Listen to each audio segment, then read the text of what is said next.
Bonjour à vous, j'espère que vous allez bien.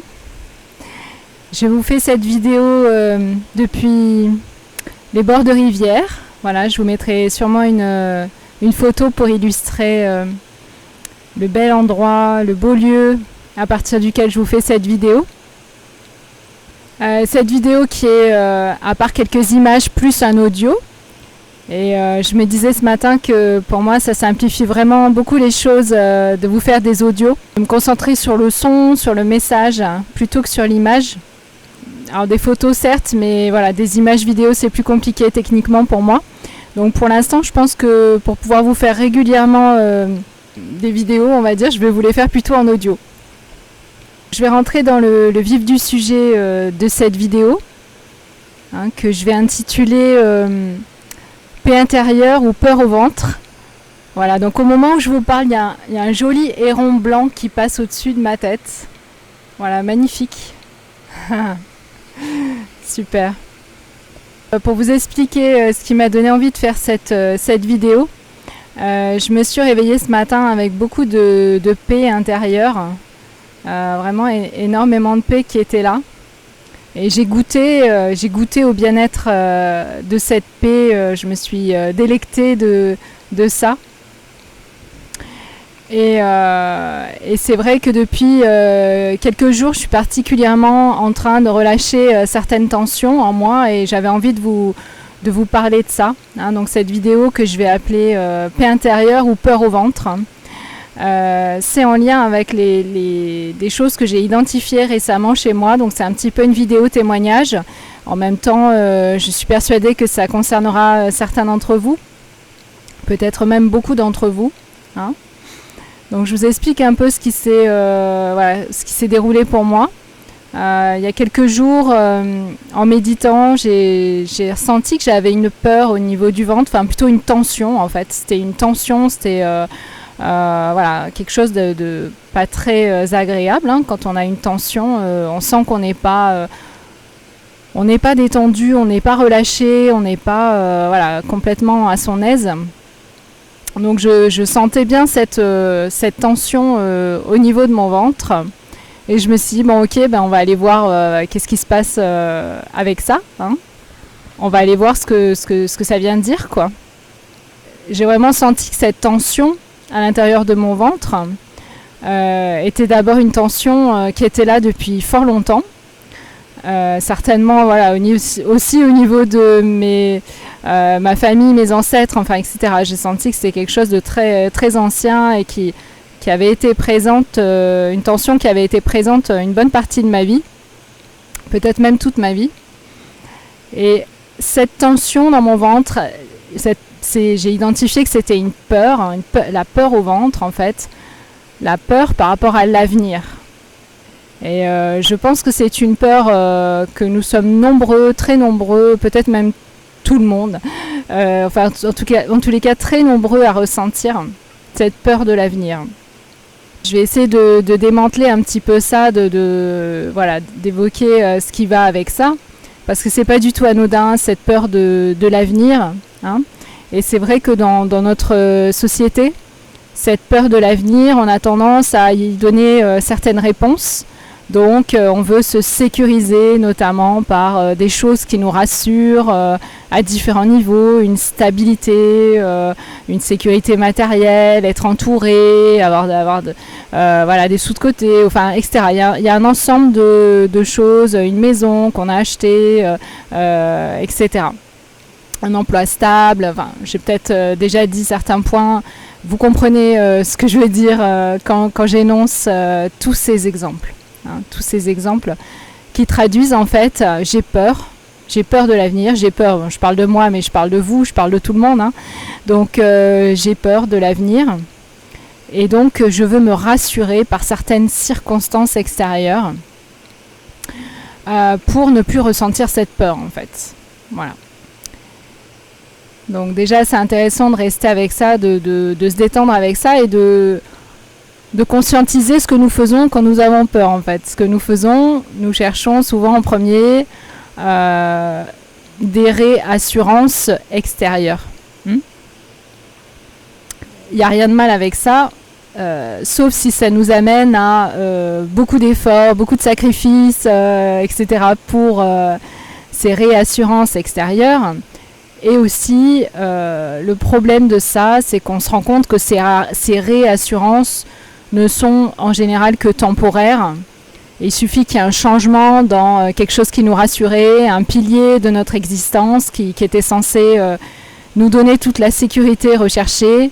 Il y a un changement à ce niveau-là, et puis ça peut être l'effondrement, ça peut être la catastrophe pour nous, etc. Donc on voit bien que c'est une sécurité qui n'est pas vraiment stable, même si elle peut donner l'impression de l'être pendant un temps donné. Donc c'est une réponse qui n'est pas véritablement satisfaisante, voire même partiellement illusoire. Hein. Donc ça m'amène à évoquer la chose suivante. Si c'est pas ça la solution, hein, qu'est-ce qui peut faire lâcher cette peur au ventre, cette peur de l'avenir, hein. Donc visiblement c'est autre chose, c'est une autre piste, hein, que celle-là qui est à explorer, à cultiver. Donc bien sûr on va aller chercher à l'intérieur, hein, plutôt que d'aller chercher à l'extérieur. Encore une fois, rien de mal avec aller chercher à l'extérieur, mais il y a un certain nombre de faux semblants à l'extérieur. Ce qui est intéressant aussi à constater par rapport à cette peur de l'avenir, hein, c'est que vous observerez que si vous cherchez à répondre à cette peur par des réassurances extérieures, la réassurance ne sera jamais totale, ne sera jamais définitive. L'angoisse va toujours rester là. Hein. Je vous prends l'exemple de l'argent, c'est un bon exemple. Une personne qui n'a pas d'argent, ou a peu d'argent, elle peut avoir l'angoisse de ne pas avoir assez. Mais on voit que des personnes qui ont beaucoup d'argent ont l'angoisse de perdre leur argent. Ce qui fait qu'on voit bien que l'angoisse, elle peut être là, quelle que soit la situation extérieure. Ok ? Donc je prenais l'exemple de l'argent, mais évidemment, je pourrais le prendre, cet exemple, pour beaucoup de choses. Hein, la perte d'un être, etc. Il y a plein de choses qu'on redoute de perdre, une maison, ou qu'on essaye avec force d'obtenir et de maintenir, etc. Ce qu'il faut savoir aussi, c'est que quand on a cette vision de l'avenir, une vision qui dit tu devrais avoir peur, hein, c'est toute une ligne de réalité, c'est tout un monde qu'on ouvre. C'est un choix vibratoire très puissant. Donc ça dit j'ai peur de l'avenir, j'ai peur de l'univers, j'ai le sentiment d'être séparé, j'ai le sentiment qu'il peut m'arriver des malheurs, des choses terribles, des tuiles qui me tombent sur la tête, des imprévus, voilà. Donc c'est une vision qui inclut une certaine hostilité de la vie, en tous les cas une vision qui dit on ne peut pas avoir confiance dans la vie, dans l'univers, dans le divin, dans l'avenir. Les choses sont séparées, il n'y a pas de sens dans ce qui se passe, il n'y a pas d'intelligence. Bien évidemment, nous avons tous vécu des moments difficiles dans nos vies. C'est évident, et c'est évident que nous souhaiterions ne pas les revivre ou ne pas en vivre de nouveau, bien sûr. Hein.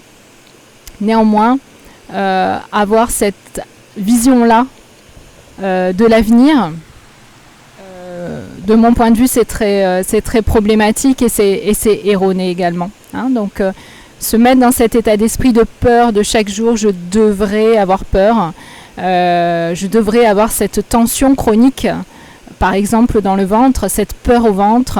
Il peut m'arriver un accident, il peut m'arriver la perte d'un être cher, il peut m'arriver une maladie, il peut m'arriver une faillite, il peut m'arriver de perdre mon emploi, on en a plein, des comme ça. Où on a peur.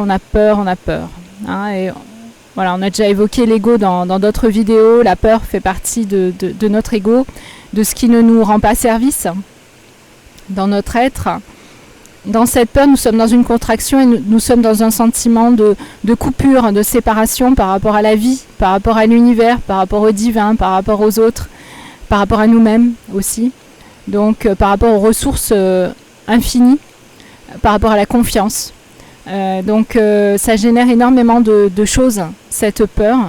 que nous n'identifions pas forcément comme problématique. D'accord ? Donc c'est intéressant de voir ça ensemble. Donc par rapport à ça, évidemment, c'est quelque chose qui peut être transformé. Hein. Donc ces derniers jours, personnellement, je me suis entraînée à relâcher cette tension dans mon ventre, à relâcher encore et encore cette peur de l'avenir. Moi, personnellement, c'est quelque chose qui m'a beaucoup pétri parce que j'ai beaucoup été conditionnée de cette façon-là dans mon entourage. Donc c'est un gros morceau qui lâche, qui est en travail depuis quelque temps et je suis vraiment contente de ça. Il a fallu que j'arrive au bout de l'autre expérience avant de dire ok à ce grand saut-là. Ouais, j'en reparlerai peut-être ultérieurement. Mais il a fallu que j'arrive au bout de ma croyance dans le fait que essayer de contrôler les situations extérieures pouvait marcher. Hein. Donc je suis allée au bout et maintenant je sais que ça ne peut pas marcher pour moi. Hein. Je ne rentre pas dans plus de détails. S'abandonner à cette détente de cet espace dans le corps, cette détente de cette tension, de cette peur de l'avenir, c'est revenir fatalement, forcément et heureusement à l'instant présent. Hein. À l'instant présent, on en parle souvent et est-ce que nous vivons pleinement cet instant présent ? C'est pas toujours facile de savoir comment vivre l'instant présent. Hein. Je comprends que des questions puissent se poser par rapport à ça.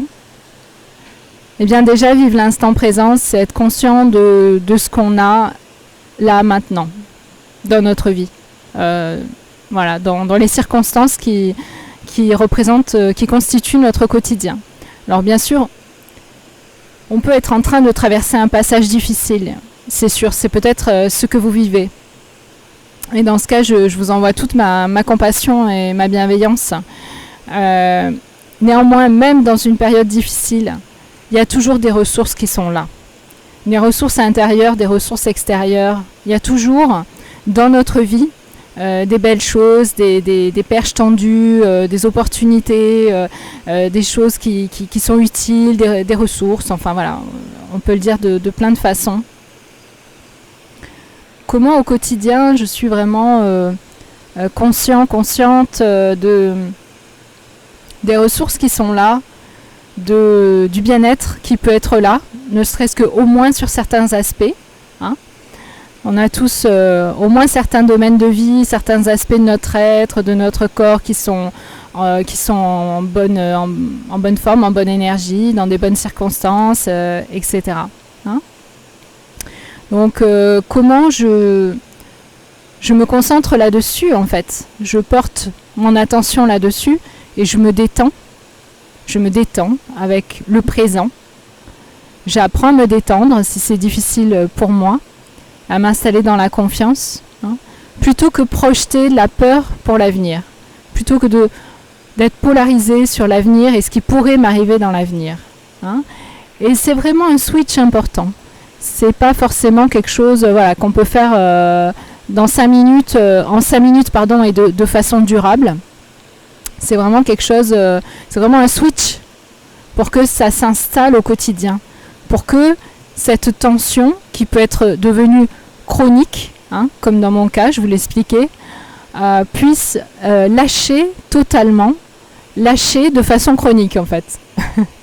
Voilà.